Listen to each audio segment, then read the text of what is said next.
Gary Porter won round one at the RCA Dome. A promise-filled season for Kirk Dabney was shattered in Lima, Ohio.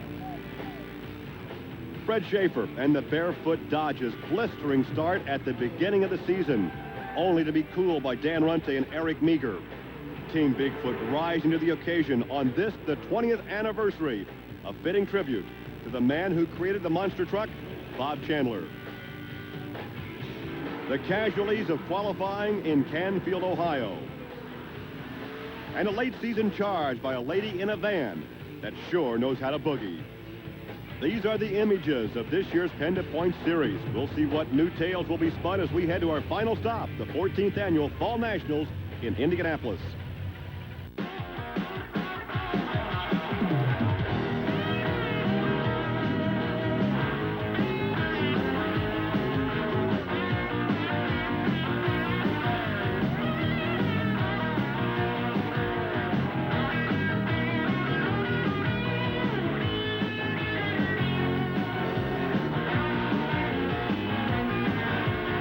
This is Trucks and Tractor Power, featuring the best in MTRA monster truck racing.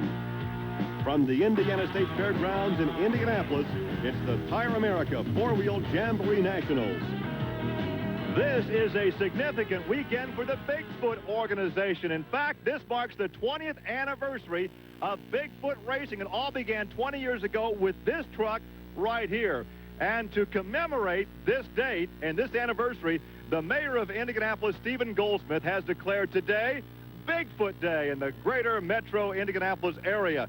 Now, of course, we're here at the Indiana State Fairgrounds because the PENDA Points Championship wraps up where it all began, in the racing capital of the world, Indianapolis, Indiana.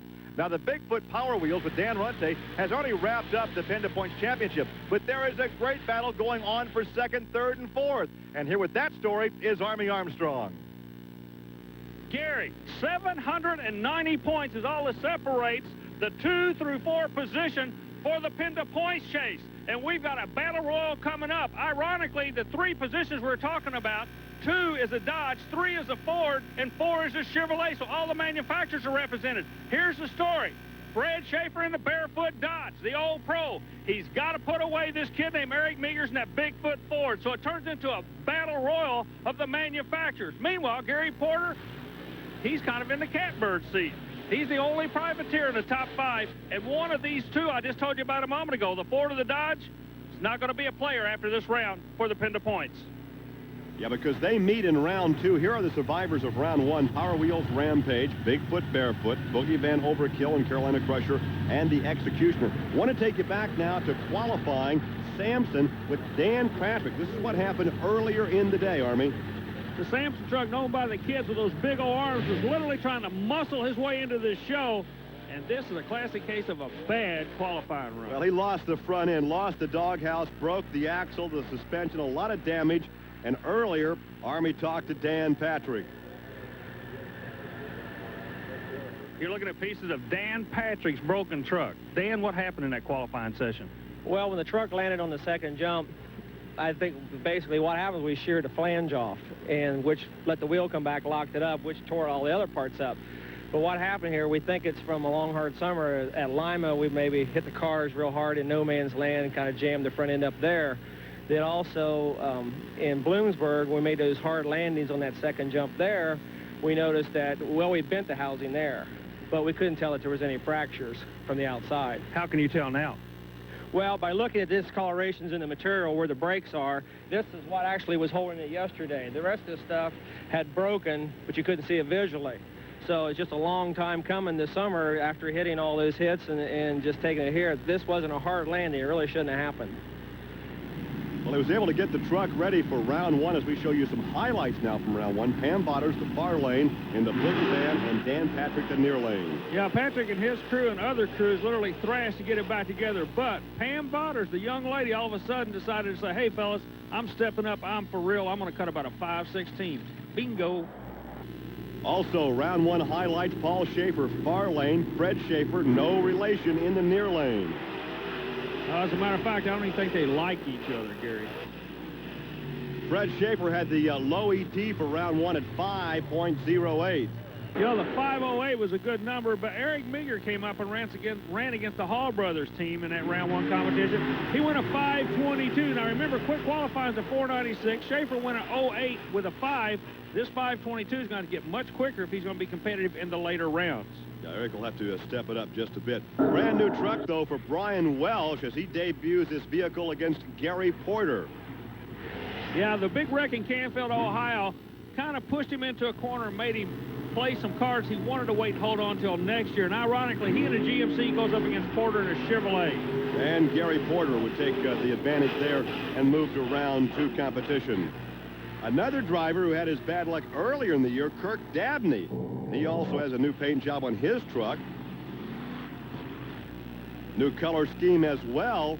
Yeah, he and Marty Garza have teamed up, and Dabney's got to be one of the most underrated racers in the sport. Here he's going against a factory Dodge in the far lane, and we'll just let the picture tell you what happened. He thumped him. Ken Deppy would come back as the fast loser, but a nice, impressive run for Kirk Dabney. A 5:28, though he'll have to step that up in round 2 competition. It's a beautiful weekend here in Indianapolis, Indiana. Stay with us.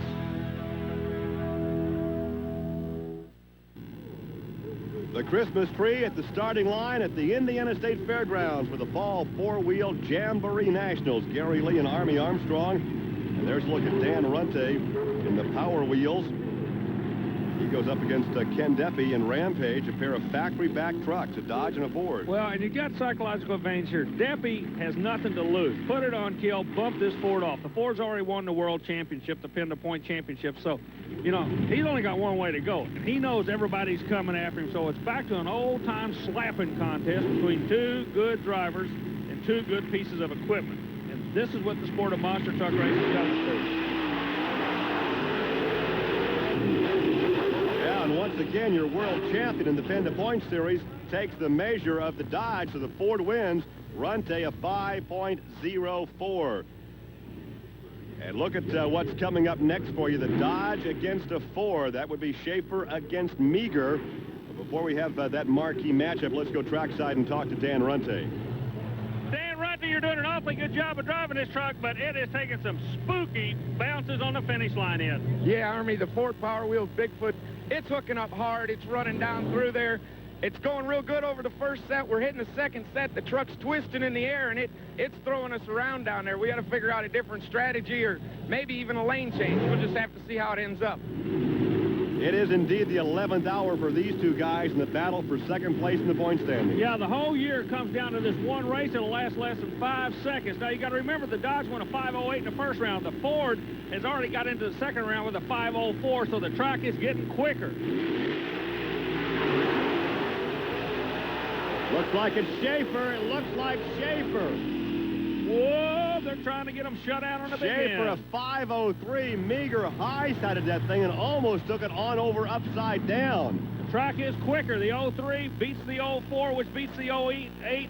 So these guys have literally got him on kill. Look at the different chassis designs, how one goes nose up, one nose down. Watch the far lane, and he does get over on the right side, but saves it.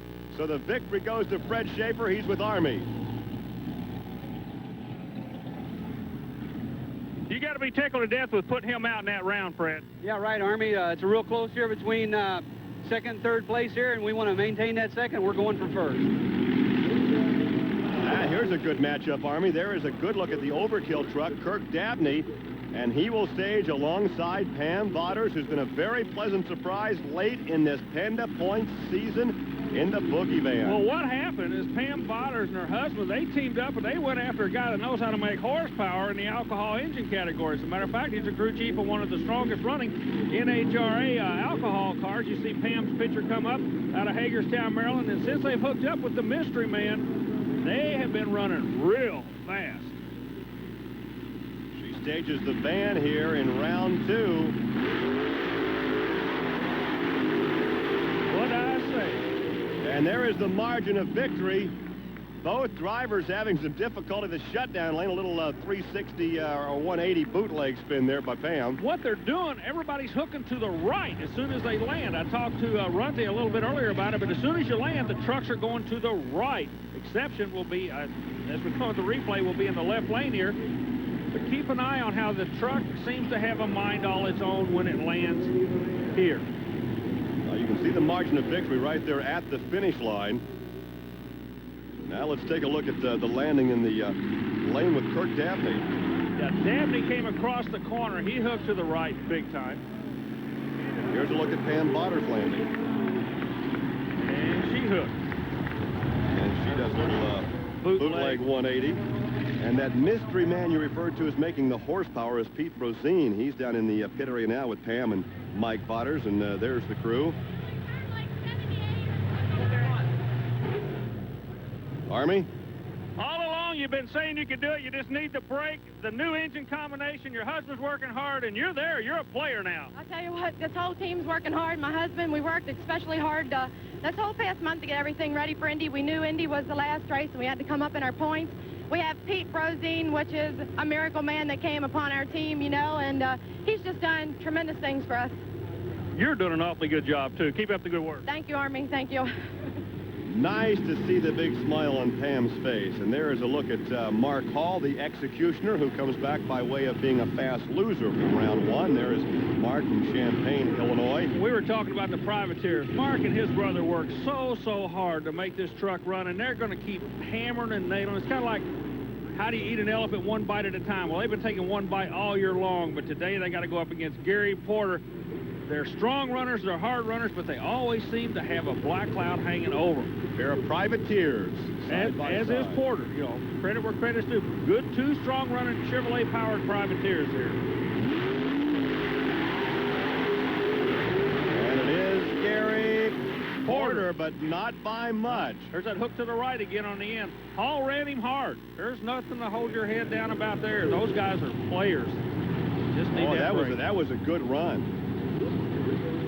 Once again, Mark Hall the far lane, Gary Porter the near lane, and you can see the margin of victory ever so slim, but the win does indeed go to Gary Porter out of North Carolina, and right now Army is standing by trackside with Porter. Well, Gary Porter's doing exactly what he has to do, and Gary, that's just winning one round at a time. That's right, Army. You know, out here on this PENDA Point Series, you know, the races get harder and harder, you know, by the round. And, you know, we're just taking them one day at a time and one race at a time. And, you know, hopefully we'll come out on top here. Final weekend of the PENDA Points Championship for this season. There's a good show and shine area here at the Indiana State Fairgrounds. They are going to be running. Welcome back to the Fall Four-Wheel Jamboree Nationals here at the Indiana State Fairgrounds. Gary Lee along with Army Armstrong. The Jamborees are part of the Special Events Performance Series featuring a weekend of four-wheel fun. Check out the manufacturer's midway. There's also several categories of show and shine competition. Contact the Special Events Promotion Company to find out when a Jamboree will be coming to your area. Well, as the competition continues here in the infield of the Mile Dirt Oval at the Indiana State Fairgrounds, we are ready for a semi-action. That will include the Power Wheels Bigfoot against Barefoot and Pam Botter and Boogie Van against Gary Porter's Carolina Crusher. Now, following round two, Dan Runte was concerned about keeping that Power Wheels Bigfoot truck straight. Now, earlier, Army took a look at what it takes to keep a monster running straight. Gary, Dan was talking about the truck twisting in the air. That's called reverse torque. And what they're doing after every run, they're coming back and checking these bars. These are called four-link bars. You got a lower bar and a top bar. Two going to the rear, two going to the front. But they're checking those bars to make sure they're not bent. If that bar bends, it takes the truck out of square. And that's where they could be getting this problem they've got in landing the truck.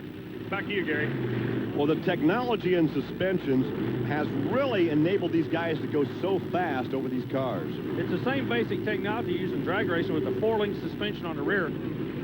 Eric Meager looks on as his teammate Dan Runte stages the Power Wheels Bigfoot. There's the nose of the Barefoot Dodge of Fred Schaefer. Schaefer awfully slow going into the starting field. Okay, he's coming in now. Both drivers up.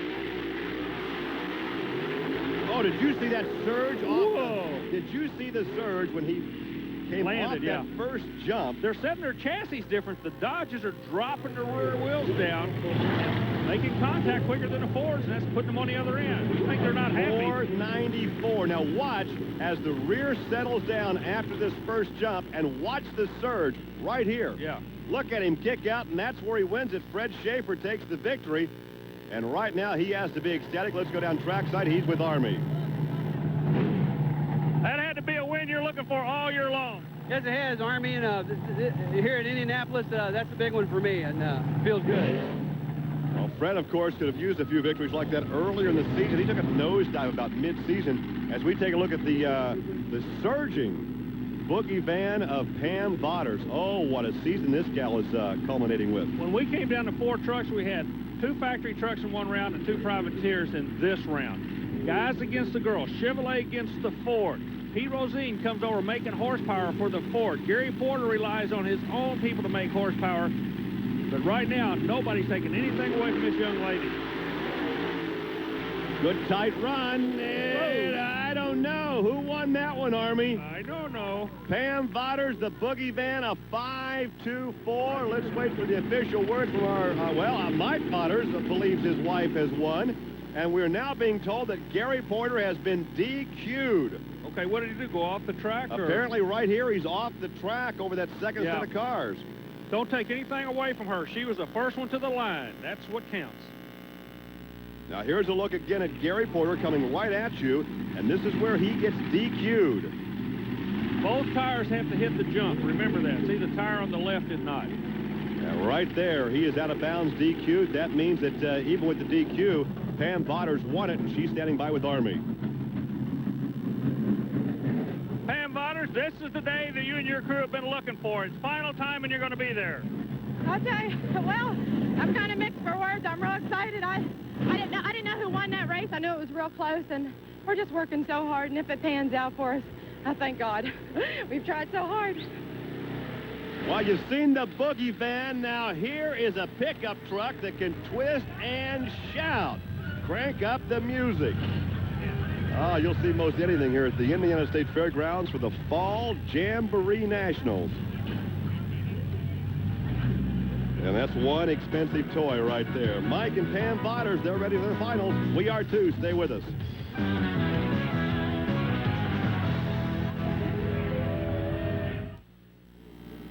Welcome back to the Indiana State Fairgrounds. We are just about ready for the finals, but some anxiety in the Dodge pit area. Listen to this sound from Barefoot. Some definite problems. Sounds like a rod is knocking in the engine. Army caught up with a disappointed Fred Schaefer. Fred, the noise you did not want to hear. What is it? Army, I don't know for sure what it is. Push rod, a rocker arm. We thought it was the porcelain out of the plug. We went in and put all new plugs in it. We didn't see anything wrong. Hopefully that's what it was. Started up, and it's definitely got a problem. So that will change the complexion of the final round. Now, with the disqualification of Gary Porter, we go back to Dan Runte. He was in the semi, so he is brought forth for side-by-side competition with Pam Botters. So now we have a pair of Fords, a pickup and a van. So the season of disappointment continues for Fred Schaefer and his team as the final is set. The crew chief, George, the Boom Boom Kid, they call him, Gary, has done his job. Now it's up to his driver. Well, Runte has a chance here. He's already won the seasonal championship, but he'd like to win here at the Indiana State Fairgrounds. But if there's a crowd favorite, it's Pam. I'll be real honest with you here. She's racing hard, Gary. No. But the guy wins it. Dan Runte takes the victory over Pam Botters. His 8th of the year at a 5.03. He has won over half the races this year. Well, Pam Botters made an honest man out of him because he had to go a 5.03 to put her out of this thing, Gary. Nothing to be ashamed of at all. She ran him hard. Yeah, and here is the margin of victory for the Ford pickup truck. And Dan Runte is climbing out of the Power Wheels truck to talk to Army. But Dan, the Boy Scout motto is be prepared. You guys were, you had the opportunity, you took advantage of it. Congratulations. Thanks. I owe it all to a great crew. You know, we were half undressed over here, throwing RJS fire equipment everywhere, and Eric got up in there and actually helped me get dressed. You know, like I said, I got a great crew here, great motor guy, can't say enough about it. The guys even back in the shop, you know, it's nice to take a win like this. It's kind of hard for other parties involved, but we'll take it. There's the number 1, Pam Botters, there to congratulate Dan Runte, and we've had a change in at least one position in the points. Gary Porter has overtaken Eric Neger for 3rd. Ken Deppy running out the top 5. Let's go back and talk to Pam Botters. Pam, you just came over to congratulate Runty. You worked so hard to get here, and you got to be tickled with it. I know you're a little bit disappointed. Get your husband in here, too, but you guys and gals have nothing to be ashamed of. No, we're not disappointed at all, Army. I'm glad to have gone to the finals. He's worked hard for this. Last year and the year before, we didn't make it half that far, and this year we're just making it up there. So I'm just real proud, and we worked real hard. And I was just proud to be there. Congratulations to Dan Runty on his win here at the State Fairgrounds. For Army Armstrong, I'm Gary Lee. We'll see you next week on Trucks and Tractor Power. Now here's news of an exciting video release.